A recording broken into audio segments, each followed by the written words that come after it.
on my own against the wall. Hey, look, she's right in front of her husband. I get some more women's Funko Pops. Looks like I only have Bianca.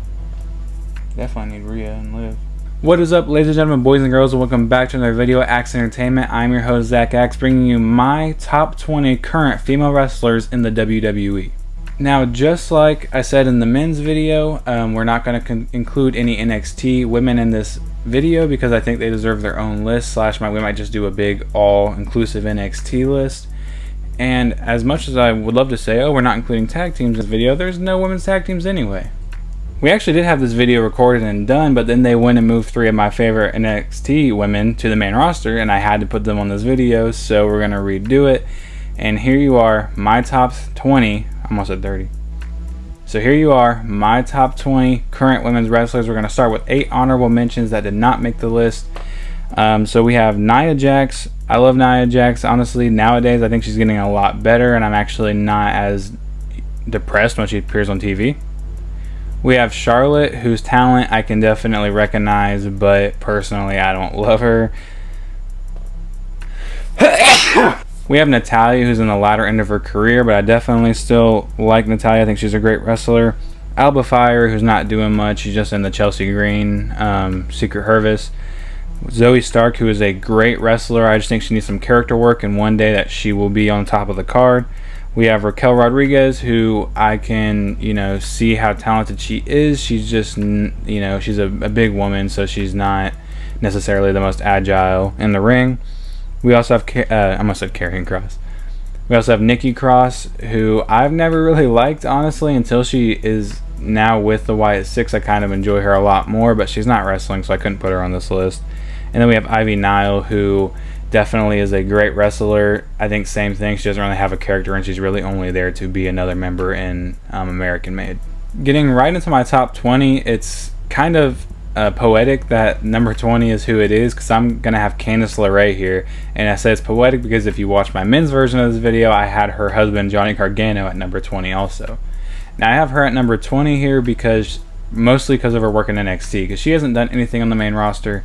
I was kind of happy when she started to get intertwined into the Nia Jax, Tiffany Stratton stuff, because I thought that was going to give Candice a little push, because maybe one day she's going to turn on Nia, or Nia's going to turn on her, and then she can move up.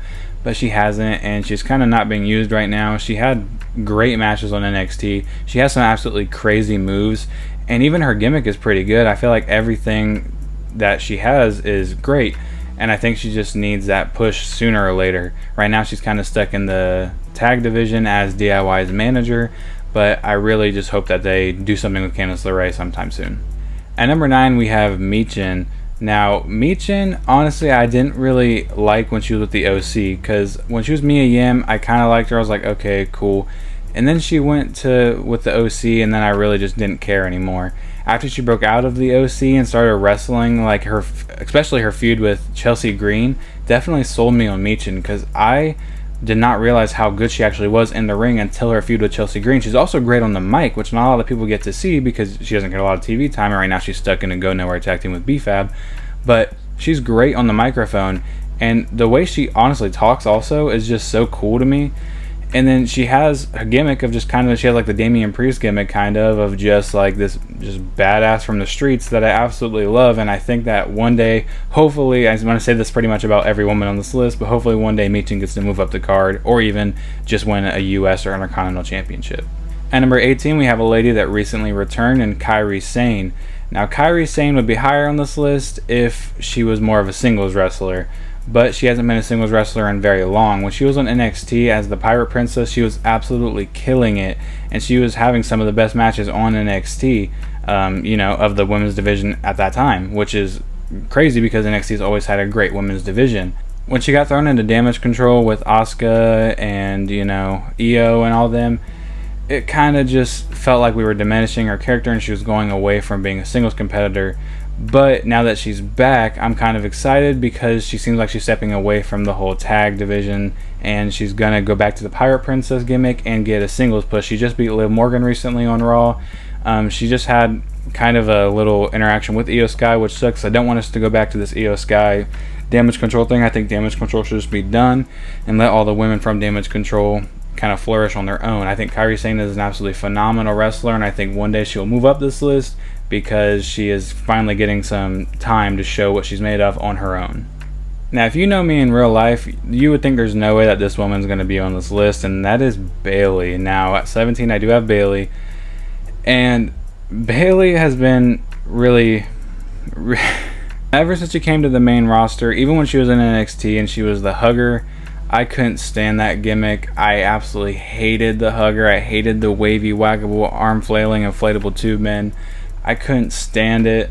And that drove me away from Bayley so much. I could look over, the gimmick and see how good she was in the ring, but that gimmick killed everything for me.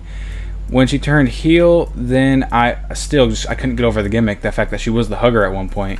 But now that Bayley is like not really the role model, not really the hugger, she's kind of in between both of them, I like her a lot more, and she's having honestly great matches. She was pretty much the MVP of the tag team turmoil match before WrestleMania, and the reason that I really could tell that I was starting to like Bayley was when she got taken out of the WrestleMania match for a female competitor in Becky Lynch that I like a lot more than I like Bayley.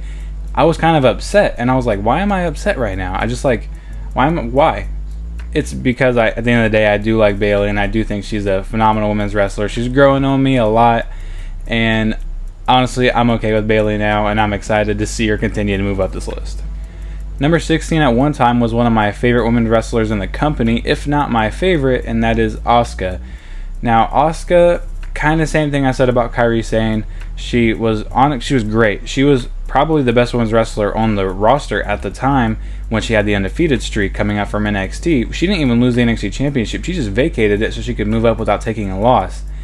And then they did it. She won the Rumble in 2018, and then she lost her streak to Charlotte Flair at WrestleMania, and that sucked because I felt like we could have kept running with that. I think she should have just won her first championship there and been on with it, but she lost. And a couple of different things they've done on the main roster kind of diminished Asuka for me.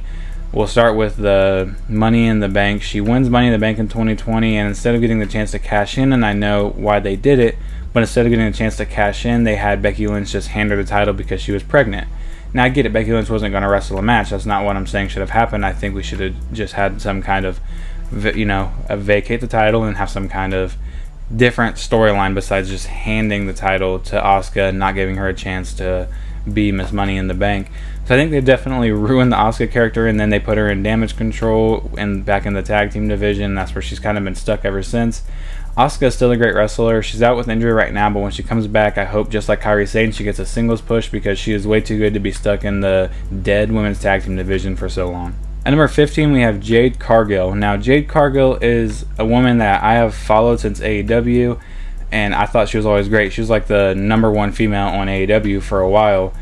And then she came over to WWE, and it took a while. She didn't have her first match for a couple months after she signed, and that kind of sucked. I don't know if she was injured or something, but she was not showing up.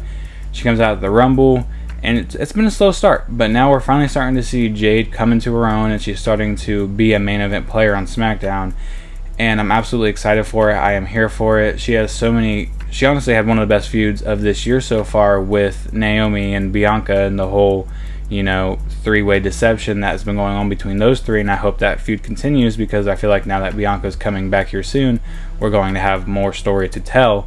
And I think now that Jade's getting finally a proper storyline, because she didn't really have any storylines before this, she's getting a proper storyline to stand behind, and she is firmly in the main event scene. I'm way more excited to see what Jade can do in the future. She is a great wrestler. I think she has a couple kinks she needs to work out in the ring, but overall, she's great, and I'm excited to see where she continues to go. At number 14, we have the current Women's United States Champion, Zelina Vega.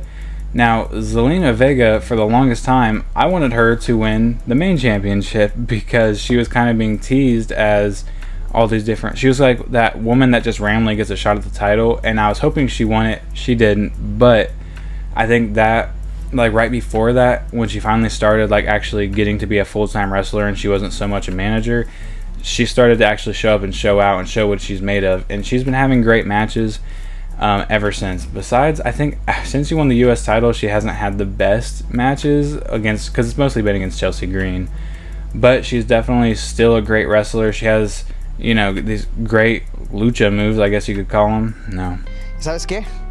Hey, like I said, I'm here to stay and make a good lucha thing. God damn. She has a lot of great lucha moves, you know, just like Rey Mysterio. And I think now that she's finally kind of broken away from the LWO and she's not in there anymore, she can finally flourish as a singles competitor. And now that she's Women's US Champion, even though the run hasn't been what we all were hoping it would be, it can definitely continue to build her stock. And I love Zelina Vega. I think she's a phenomenal wrestler, and that's why she's coming in at number 14. At number 13, we have a woman that we just talked about in Chelsea Green. I have followed Chelsea Green's career ever since she was back in even like Lucha Underground wrestling against Penta. And she had some absolute great matches down there as Medusa.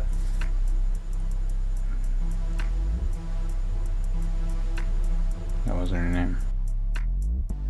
And I think she definitely had a very hard start and stop career so far in WWE because, you know, she had her debut and then she broke her wrist and then she left and then she came back and she's had a, you know, start, stop. But now that she's firmly planted her feet in the Women's US title division, being the first ever Women's United States Champion, she's definitely grown on me a lot. The only thing I didn't like was how her name gets said on the microphone. I never really liked that. Absolutely annoying to me. But in the ring, she's a great wrestler. Also, I love the Unprettier move, or the kill switch, whatever you want to call it. It's an absolutely great move. And no one really has ever used it besides, you know, we had Tyler Breeze using it and we had Christian using it. But now that those guys aren't in WWE anymore, we have Chelsea Green using it. And I love that move. She's had some great moments in her career, like that huge bump she took on Money in the Bank last year.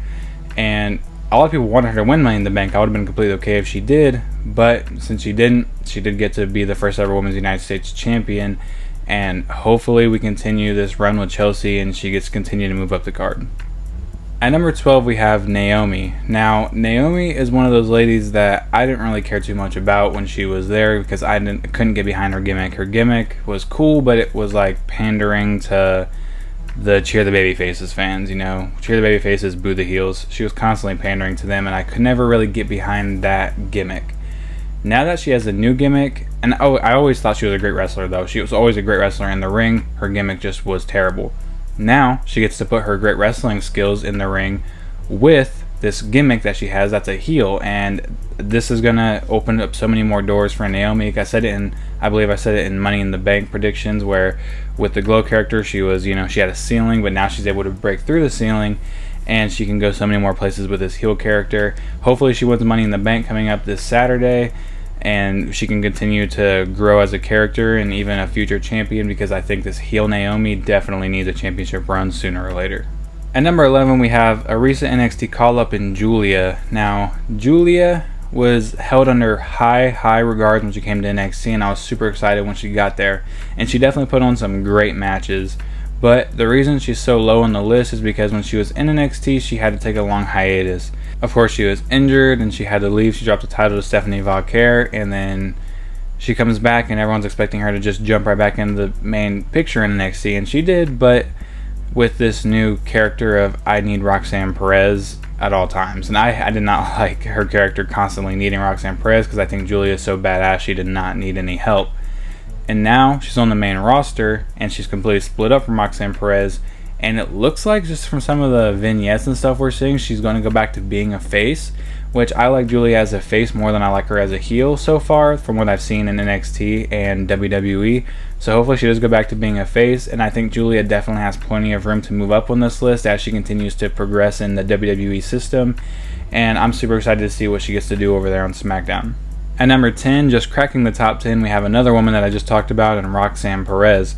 Now, Roxanne Perez absolutely carried the NXT women's division up until the point where we saw the likes of Jordynne Grace, Stephanie Valquer, and Julia make their way to the brand to even, you know, inflate how good the brand was even more. But we saw Roxanne Perez carrying that division for quite a while. I think when she had that little face run at the beginning, I could not get behind her. She's just not a very good face. And now that she's playing kind of the, you know, weaselly heel, I think she's so much better. And since she debuted on the main roster, she's already thrown into a big storyline, being the Judgment Day storyline, where it looks like she's brought in to kind of cause some disarray in the Judgment Day between Finn Balor, between Dominic, between Liv. And I think that's a great, that they're bringing her in, first of all, to be in the Judgment Day storyline, which is a big storyline on Monday Night Raw. So that just shows their faith in her. And then they're also bringing her in to be in Money in the Bank right away, which shows more faith in her right there. So they're definitely showing their faith in Roxanne Perez. She is a future women's champion, 100%, just like Julia. And I cannot wait to see what these ladies can do. She's coming in at number 10. Number 9, we have the current women's WWE champion and Tiffany Stratton. Now, Tiffany Stratton is phenomenal in the ring. I love her gimmick as much as, you know, a grown man shouldn't be cheering on a woman whose gimmick is that she's a Barbie. We are, and we love it. And she had a great run on NXT. She had some absolute barn burners on NXT with Becky Lynch, with all these different women that were down there at the time. And now that she's made her way to the main roster, holy hell, she has impressed in her first year, winning Money in the Bank right away, having her little feud with Nia Jax, which kind of helped move her into the main card slowly. And then she wins Money in the Bank, and she cashes it in on Nia Jax, and she is currently your women's champion. But since she won this championship, I don't think she's had the best of storytelling, because ever since she won, her feuds have kind of been Charlotte, and that's it. Like, that's the only big feud she's really had. She had the mini feud with Nia Jax, where she finally has picked up a win over Nia Jax, thank God. But she also had the match with Nia and Candice versus her and Trish, and all of her matches, even though she's the world champion, have kind of felt like filler besides Charlotte Flair. And her recent feuds, looks like she doesn't really have one, because she's constantly being thrown in between, you know, the Bianca, Naomi, Jade storyline, and then she's constantly being brought back over to Nia, and she doesn't really have like a feud right now, and she hasn't really had one since Charlotte Flair that's like a bona fide feud. So I think once we get her more feuds worked up and we get her more, you know, time on TV to tell stories, I think she'll definitely move up this list. She's only this low right now because of her overall championship run and story, you know, not having lack of stories, I guess. But her in-ring is great. I think her entrance music is really annoying. We need to change that sooner or later. But she's a great wrestler in the ring, and I had to put her at number 9. At number 8, we have the other women's champion and the women's world champion, Io Sky. Now, back when Io Sky was in NXT, she was my favorite women's wrestler in NXT, period. And then she came up to the main roster. She actually didn't really have that great of feuds or anything as Io Shirai, but then when she left and came back as part of Damage Control, it was great, because she came back when Damage Control was just her, Bayley, and Dakota Kai. And she was getting to constantly show out because Bayley was always busy with something else, and we had Dakota Kai always injured. So we constantly had room for Io Sky. And then she was able to break out of Damage Control, well, I guess break up the original Damage Control and become the leader of Damage Control when she cashed in her Money in the Bank and win the Women's Championship. And ever since she broke off of Damage Control, she has just been like one of the best wrestlers in the ring, period. And she's putting on great matches every time she's in the ring. Even when she's wrestling on like a random episode of Raw or SmackDown, she's still having great matches. And her matches with Rhea and her matches with Bianca and all these matches, all these feuds that she's had has just been honestly great. And everything Io Sky is doing up to, or even her shock victory over Rhea before WrestleMania, absolutely insane. Then she picks up a big win at WrestleMania over the two women. Overall, I think Io Sky is just a spot machine. She's insane at picking up great spots. She's an in-ring genius. She is great at selling, you know, whatever type of offense you have. And I think overall she's just a great wrestler. At number 7, we have one of my all-time favorites in Becky Lynch. Now, Becky Lynch, what do I really have to tell you about Becky Lynch? She is one of the greatest women's wrestlers of all time. She was the winner of the first ever female main event of WrestleMania. She's had some absolute barn burners with the likes of Charlotte, with the likes of Sasha Banks, with the likes of Bayley, with the likes of Natalya. She's had some absolutely insane matches ever since she debuted, and I think she's kind of in the same vein as Bayley, where her first gimmick sucked, and like that whole I wear goggles and I'm Irish gimmick really was not a good gimmick. And then when she finally was able to step into the man, being the man Becky Lynch, she easily became one of my favorites on the roster to watch. And I think it's because she was in like a WWE where a lot of the women don't have their own kind of personality at the time, like in like 2016, a lot of the women just kind of didn't really have gimmicks.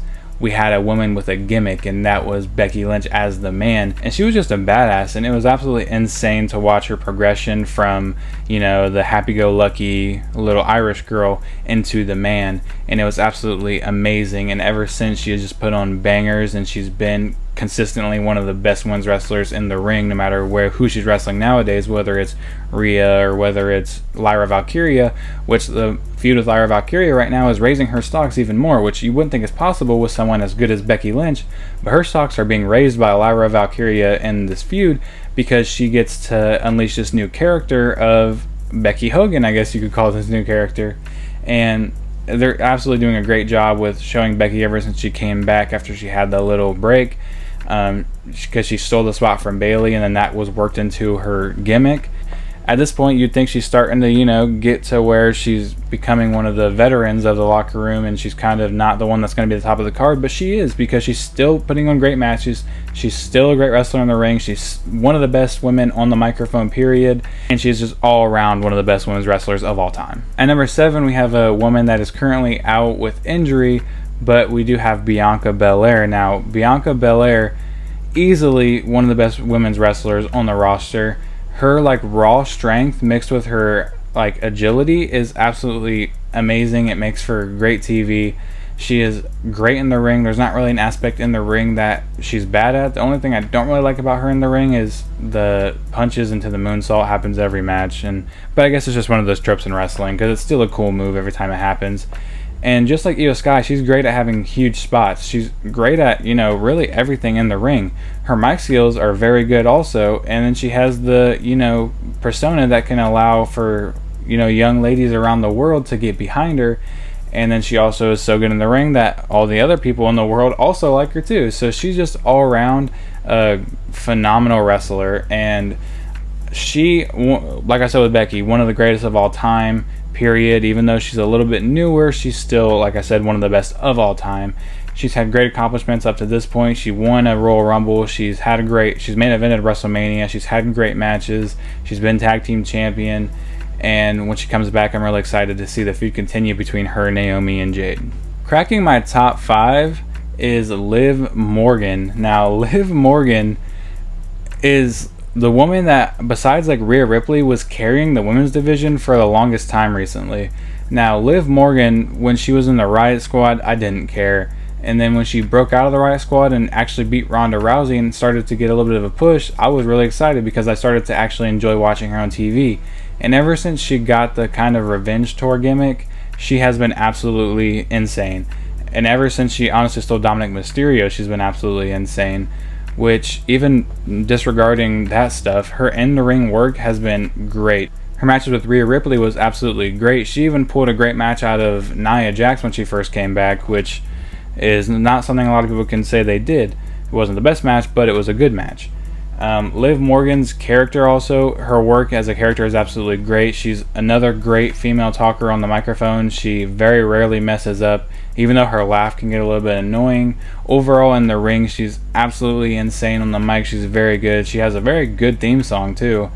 And I hope one day we can see the Judgment Day break up and we can see Liv Morgan focused on as just herself. Even though right now, while she's in the Judgment Day, we still see her, you know, getting pretty much the singles action, even though she's women's tag team champion. And I think here soon we're going to see them break up with the help of Roxanne Perez, and I'm super excited for that. Everything Liv Morgan does is entertaining, and that's why I had to put her at number 5. At number 4, we have a woman that I have loved since NXT, and that is Lyra Valkyria. Now, down when she was in NXT, Lyra Valkyria was having absolutely barn burners down there. And she was another woman that was in big regards coming into NXT, and she absolutely showed out when she got there, having great matches with Becky Lynch, and then, or a match with Becky Lynch. And then when she moved up to the main roster, I felt like it was a little bit early into her NXT run. She wasn't there for too long. I think she had some more stuff she could have done down on NXT. But when she got moved up, I was still super excited because Lyra is genuinely one of the best in the ring. And she kind of, you know, didn't have much at first, but she was constantly getting pretty good crowd reactions, and she was looking like a star.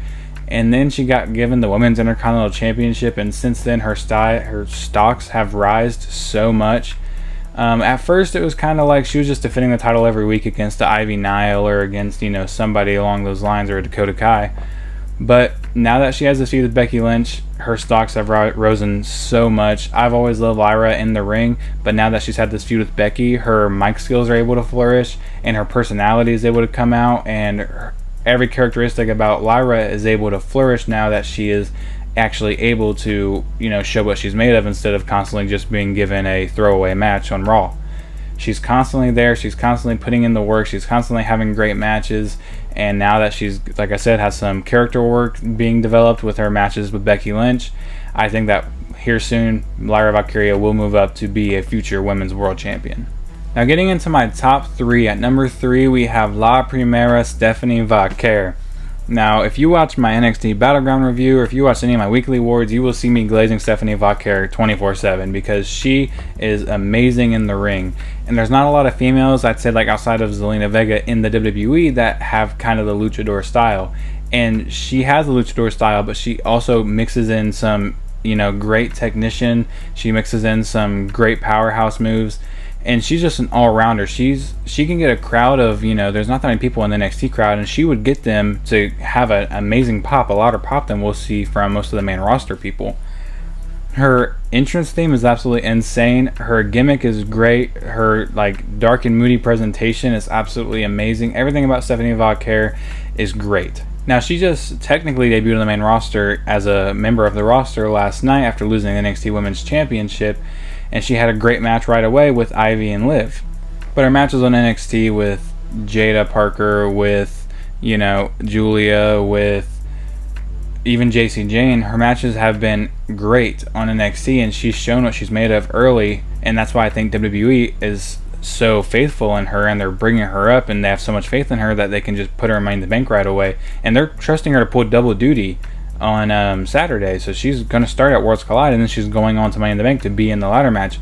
That's a huge vow of trust right there from WWE, if they're letting you pull double duty on technically your first night on the main roster. And even when she was coming up from NXT to be on the main roster, but still just having those one-off matches, she was showing out against everybody she wrestled, and now she's in a land where the possibilities are endless, a land that needs main eventers on the likes of Raw, because all they have is Liv, Rhea, and Io. Now they have Stephanie and Roxanne, and I'm really excited to see what these women can do. Some potential dream matches there, and I'm sure you'll see why as we move up the list.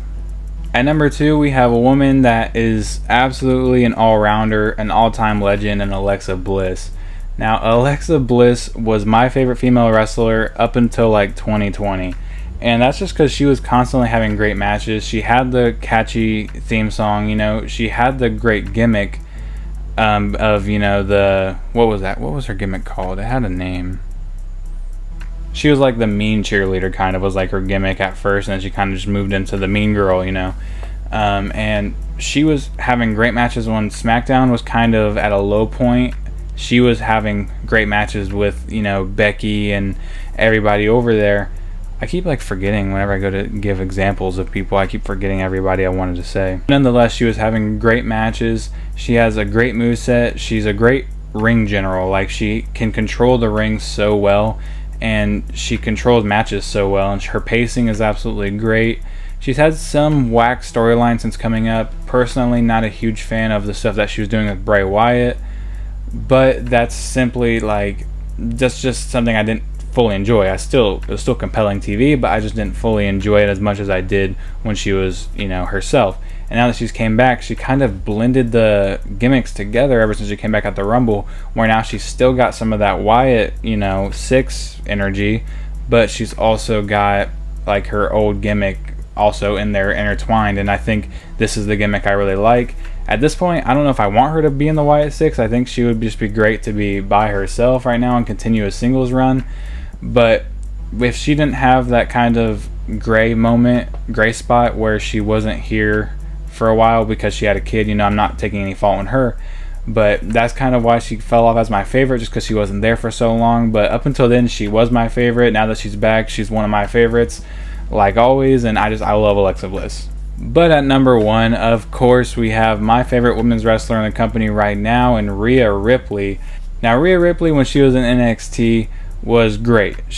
Her whole gimmick flip from when she was just kind of another, wrestler, and then flipping her whole look so she didn't look like the other wrestlers was absolutely brilliant. And then she comes out, she has great matches. She had a great match on WrestleMania as the NXT Women's Champion against Charlotte Flair, even though the wrong person won in that scenario. And then she continued to have great matches after she got called up, having a great performance in that Royal Rumble where she was the runner-up, and then eventually winning the Royal Rumble, and then breaking away from Judgment Day to become an ultra, mega over superstar. And she is definitely the number 1 female in terms of pretty much everything in WWE right now. She's the most popular female they have. She gets the loudest reactions out of anybody on the Raw roster whenever she comes out, and she's constantly having good matches. There's not a lot of bad matches you can find of Rhea Ripley's where she has a great dance partner. Sometimes, same thing I said with Cody and the other one, if she has to bring herself down, yeah, it might not be the best match, but even then she can get a good match out of a broom. So she is absolutely great. She is amazing in the ring. She's the woman that's the most profound in the main event scene right now. Even though she's not a champion, she's a woman that will forever be in the main event scene. And I love Rhea Ripley. She's great in the ring. She has one of the best theme songs in WWE, period. And on the microphone, she's great. So there's not an aspect of Rhea that I don't like. Anyways, guys, that is my top 20 current women's wrestlers in the WWE. I hope you did enjoy. If you want to see the men's version of this list, go check out the other video. If you want to let me know your favorite women's wrestler or your favorite women's wrestlers, go ahead and leave it in the comments. Tell me why you like them. At the end of the day, just like I said in the men's video, this is my list. This is who I enjoy to watch. If you have a different opinion, let me know. But I hope you do I hope you do subscribe, and I will see you guys in the next one. Peace. This happened if I had real tough love, I'm bad at this, and I'm bad for this. Narcissistic tendencies, I don't care about no one else. Narcissistic tendencies, I'm low, so set me on the shelf. Few people ever have my back, yeah, there ain't no doubt about that. So I actually did have this video recorded and done.